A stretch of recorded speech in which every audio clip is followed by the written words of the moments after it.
Time for retire the pants in my account. Seriously. It is too tight. Yeah, you have to acknowledge the fact that you gain some weight.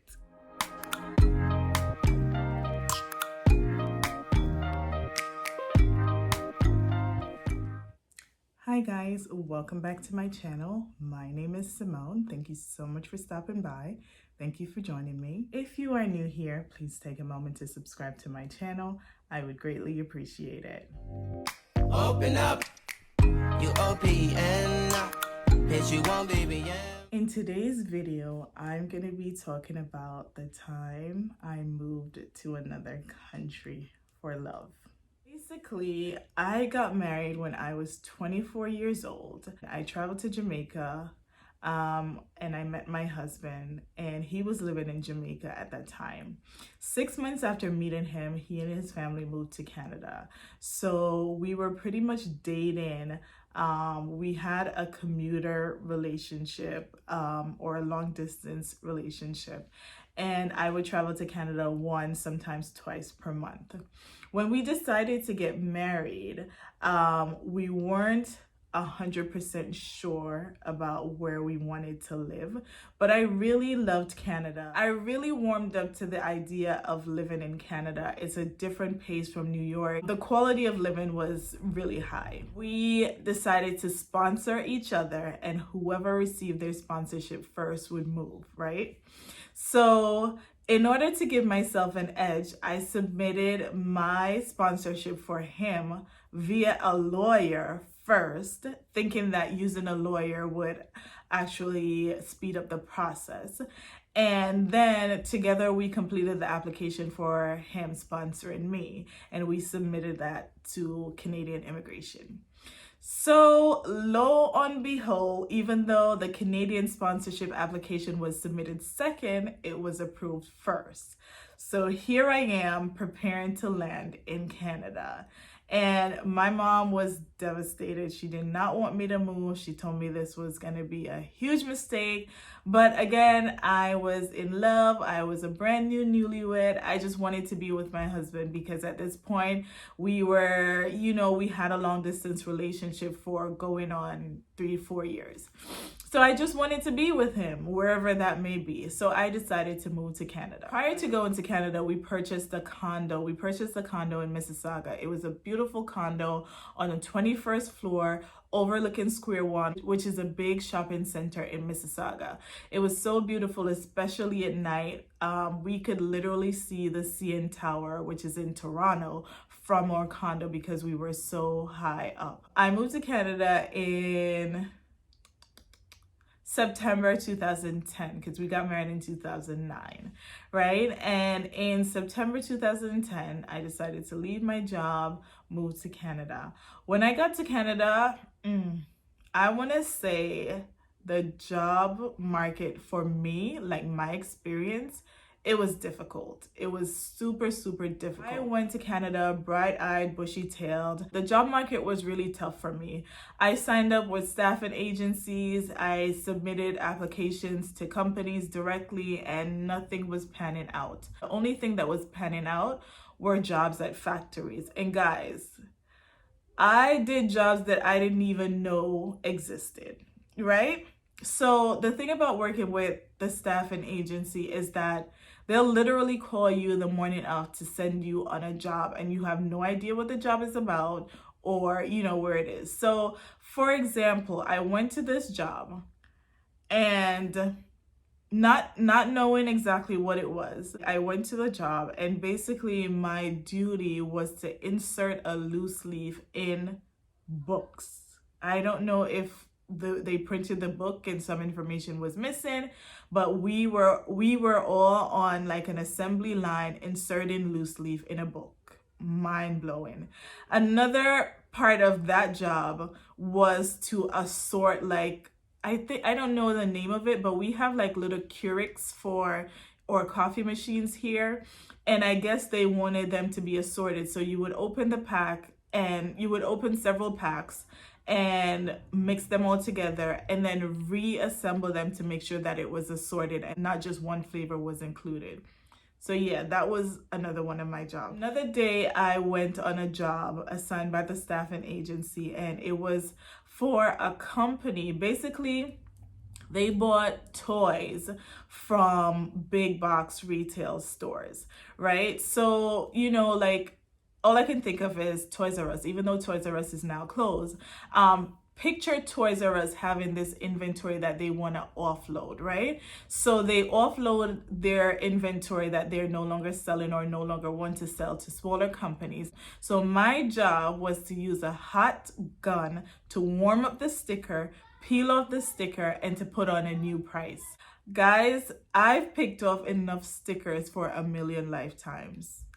Needless to say, I did the job. One thing I didn't want to do is to walk off a job because I felt like, you know what, this isn't, what I was looking for.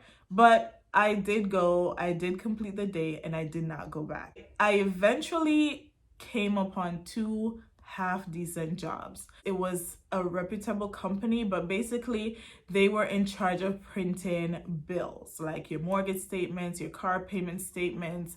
And my job was to, like, basically we would get these huge bins of paper. We had to separate them and make sure we separate them in the proper way. So because each client's information runs into the next client's information. So you have to make sure that you grab all the pages, put them together, and mail them off. Okay, so the best job that I got was actually a position as a court reporter, and that was such an amazing opportunity. Signed up through a staffing agency, interviewed with the owner, and it was a small company. So the job was at a litigation support services company, and I was doing mediations and discoveries. So discoveries are basically a meeting between two parties that, one party is suing the other, and you collect information. And I was overseeing the discoveries, taking shorthand notes, and transcribing those notes. But it was really fun. I listened to a lot of stories. I got to sit in on a lot of different cases. Some of them were custody cases. A lot of them were accidents. So basically we were taking, their testimonies, their recollection of the day, what happened, and trying to determine if they should do a mediation or if they should go full force ahead to court. I was a court reporter. Sometimes I had to go to court whenever the cases involved police officers. It was really interesting. I got a lot of insight in the litigation process in Canada. Anyhow, I had my court reporter job, and I had the job at the other company mailing, statements, both at the same time. I had my court reporter job in the day, and then I did the billing job in the evenings. So I was holding down two jobs. I can't recall when I started that job, but by the time we got to the new year, I was pregnant with my first child. So I was still working. I feel like I was just a couple of months along when one day I went to work, my court reporter job. I went to work, and all the parties, typically when you went to work, the office was open. Multiple parties would be there for their either discovery or mediation. And usually your clients are in the office, but when I went, I got off the elevator and everyone was in the hall. And I was just like, what is going on? And one of the lawyers told me that the owner died yesterday. And I was just like, what do you mean? Like, I was so devastated to hear that she passed away. She basically had a heart attack the night before. She was working late at the office, and I guess she wasn't feeling well. Her husband came, picked her up, brought her to the hospital, and she passed away. I was shocked. Like, I was pregnant. I went straight to the bathroom to bawl my eyes out. I felt so bad because I felt like this lady really took a chance on me. Yeah, I felt like this lady really took a chance on me. She saw something that nobody else saw, and she gave me a decent job with a decent salary, and I was just devastated that she passed away. And after she passed away, they tried to basically continue. I just didn't feel right. It was just very unsettling to me that we were going on business as usual when the owner essentially passed away. I had worked so hard to find one decent job and one half decent job, and I was working 2 jobs. My husband had 2 jobs too. It was really hard. It was really, really hard. One thing in Canada that I noticed is that the taxes are high. So I mean, yes, there's a trade-off. You get free healthcare and everything, but I was just like, this is not gonna work. Coming from New York and seeing so many successful people being able to have decent jobs, work a decent living, I just was not used to having to work factory jobs. I was not feeling it at all. And again, guys, I'm not here to bash Canada. Canada is a beautiful country. However, this is my experience, and my experience is valid. My feelings are valid, and my experience might be different from yours. You may go to Canada at a different time and have a different experience, but this was my experience. I decided at about 6 months pregnant that I was gonna move back home to New York. At that point, my husband's documents were still pending. I was following up with a lawyer, and she really dropped the ball. She really dropped the ball. There was something pending on her end that she didn't take care of. I can't even remember what it is now, but I basically had to start calling U.S. Immigration to follow up on his case to see what was the holdup. And I was the one that basically submitted all the required documents that were outstanding. I get it. She lost her father, and she probably wasn't in the right state of mind. But as your client, give me a call to let me know what's going on so that I can, keep the ball rolling. If I hadn't done that at that point, his case would have probably gotten dismissed because no one was following up. So guys, the message of my story time today is basically follow your heart, follow your dreams, but sometimes our destination or the way we picture our dreams coming true isn't exactly how they come true in reality. So my tip to you, my advice to you is to be flexible in your approach to life. Sometimes things don't work out the way that you want them to work out, but it's very important for you to recognize when you need to change course. I'm not saying don't chase your dreams. I'm not saying to give up on your dreams. What I'm saying is that sometimes when we set out a blueprint, when we set out to follow our dreams or a plan to accomplish our goals, sometimes they don't work out the way that we pictured or envisioned them. And so, it was important for me to recognize that, this way of living wasn't going to work out for us. We only had so much in savings, and every month we were dipping into our savings. We were dipping into our savings, even with 2 jobs, me having 2 jobs and my husband having 2 jobs. And eventually the savings would have run out. We had a mortgage, maintenance, groceries were super expensive. I remember we were spending like $300 on groceries per week. And people were like, you're ridiculous for spending that much, but it really is expensive. Groceries are expensive, super expensive. Here, I can easily spend less than $100 a week to feed a family of 4. It was at that point where I decided that I can't continue this way. And so I decided that I'm going to move back. I could have stayed longer, but having my baby in Canada would be like, not to say that there's, any better country to have your baby, but I figured if I had him in Canada, it would have been a more difficult process because I'd have to sponsor him when we moved to the United States. So I decided that I'm going to move back home. I wanted him to be born here. So even though most of my pregnancy I lived in Canada, I decided to move back to America at 8.5 months pregnant. I packed up our 2-bedroom condo and we sold our condo, and actually I moved back 6 weeks before my due date, hoping and praying that my husband's sponsorship would be approved before the baby come.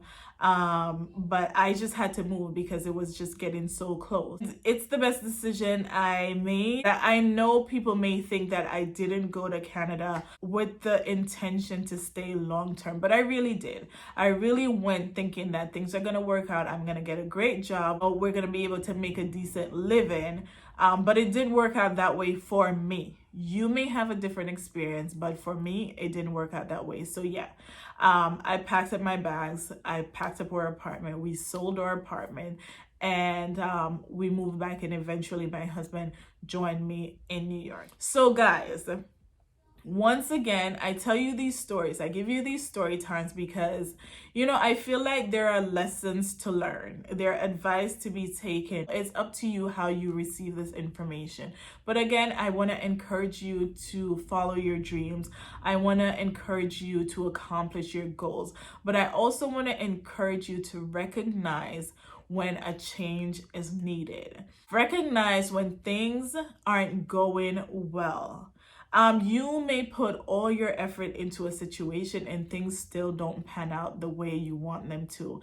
And that's okay. I tell you guys all the time, life happens. So it's up to you to redirect your path. It's up to you to revise your plan. Today, my husband and I, we live in New York. We have our 2 boys. We're happily married. We've been married for almost 11 years. We've been together for over 14 years. And no, we're not living in Canada, but we are together. And the goal, the aim, the dream was to be together. And even though it didn't pan out how I initially envisioned it, it still worked out. So if you got to the end of this video, thank you so much for watching. If you are new here, what are you waiting for? Hit the subscribe button, join the family. I hope you guys are doing well. Thank you so much for stopping by. Thank you for watching, and I'll see you in my next video. Take care, guys. Seriously, it is too tight. Yeah, you have to acknowledge the fact that you gain some weight. No belly. In your belly for sure, but in your thighs too.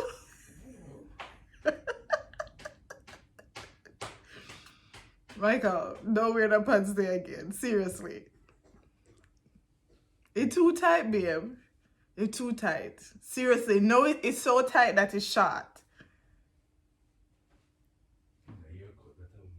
Me give you a haircut. Me do it good. I promise. I'm only a charge you $5. That is a $15 savings. Barber shop open? You're too lying. A barber shop not open. Governor Coleman said barber shop can't open yet. Maybe upstate, but definitely not downstairs. Look how you have to squat in your pants to make room, babe. No. When we wash the pants there, it's a go in a donation pile. Yes, Papa? I'm going to Home Depot and come back. Down the road. 5 minutes away. Okay. I'll be right back, alright?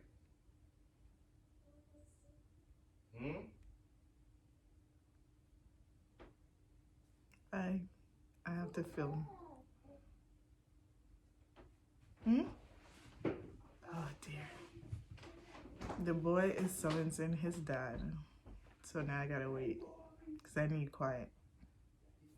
Me share them. Which one? The same thing that we use to shape up a boy in the ear. But that now the thing on it. Me can't cut it, babe. The guide. Me can't cut it. Some of them have a blade. It's something for go over.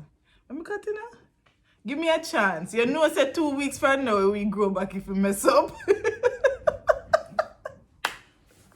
And when you go work, you just keep on your hat. You can't wear your hat. Your thumb. Cool. If it's cool.